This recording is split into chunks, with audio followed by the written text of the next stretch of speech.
Hello, I'm glad you're back this week for our second part of Disciples Theology and Identity. Before I get into the lecture, just a few announcements. This is our last week before our Advent, Christmas, New Year's break.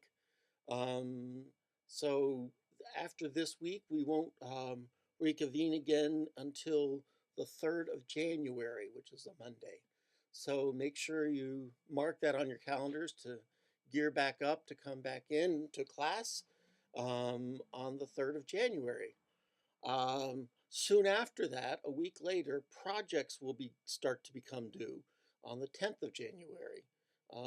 That's our first week of projects. We have 3 weeks of projects: the 10th, the 17th, and the 24th.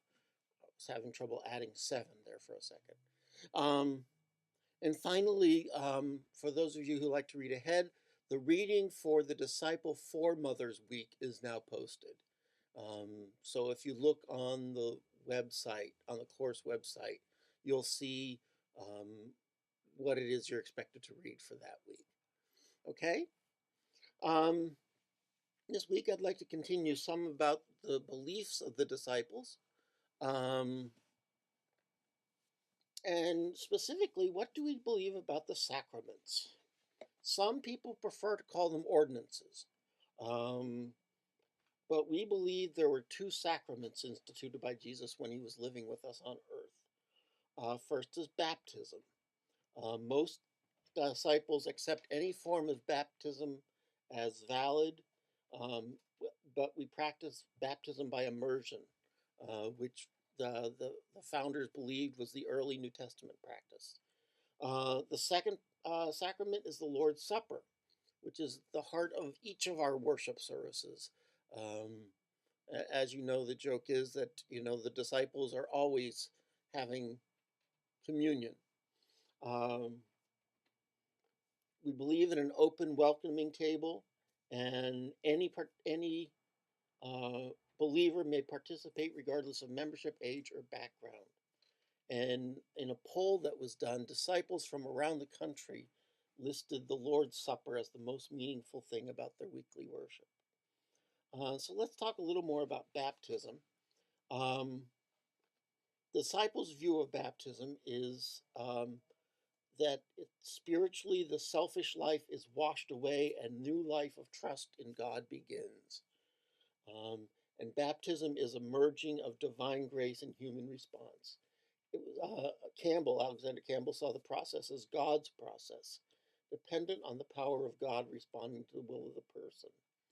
This led to open membership, because if a person perceives God as being present at his or her own baptism, then it has merit, whether it was in response to their faith or the faith of another. In other words, as long as you think your baptism is valid, whether it was as an infant or as a believer, then it's a valid baptism.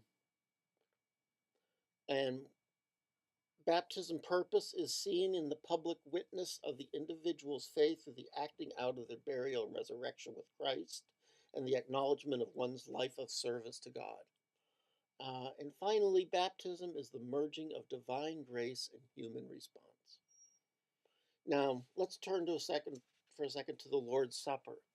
The Lord's Supper, or what's also known as the Eucharist or communion, it goes by many names, of course.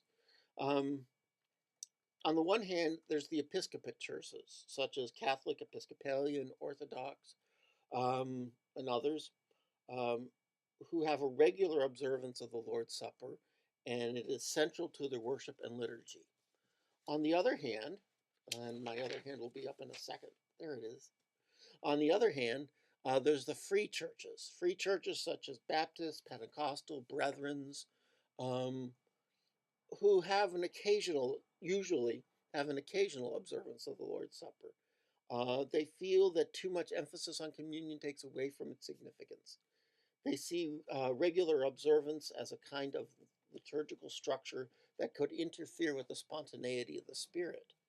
The center of their faith is generally baptism. So disciples end up with a merged view of the two, the free church sensibility and the episcopate view of its place at the heart of worship, put together to make a, a celebration of the Lord's Supper that is spontaneous, often, that can be led by any person, any Christian, administered by any lay person, um, and uh, but on a weekly integral part of the worship service. Um, we don't believe there's one way to do the Lord's Supper. We have no formal liturgy handed down from on high. Since we don't have an on high, nothing is handed down from it. But we don't have a formal liturgy that's written up and handed to us and said, here, this is how you will do it. Each congregation is free to celebrate communion as they wish. In my church, it's administered by both an elder and the minister, and but each week it changes a little bit because the people change some. We believe that the Holy Spirit works in the Lord's Supper to provide assurance for Christians that the grace of God has saved them. It's the acts out the story of God's love in such a way that Christians discover the root of our identity. We learn who God is, we learn who Christ is, and we learn who we are.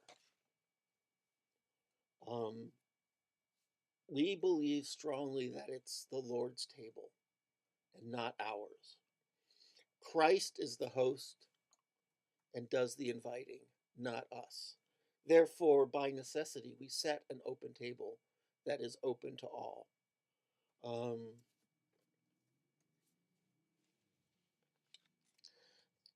The church.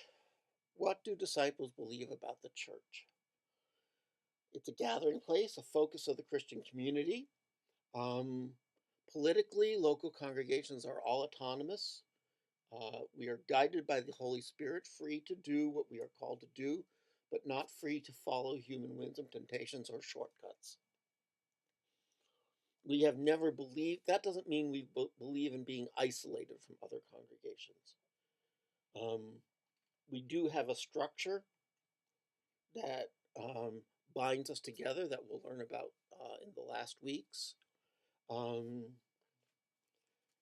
And the structure includes the regional church and the general church,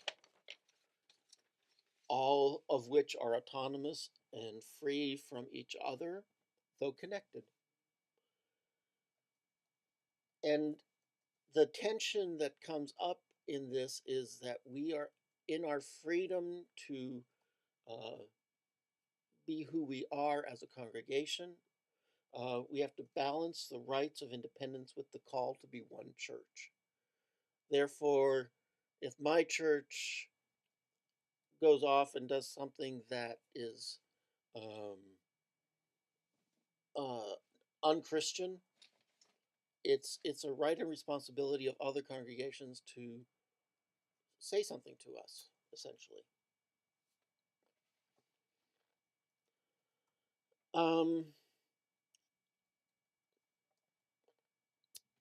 I've covered, this time has gone very quickly. For the second half of this interview, lecture, I'd like you to click on the link to the Movement for Wholeness video on the Christian Church Disciples of Christ website.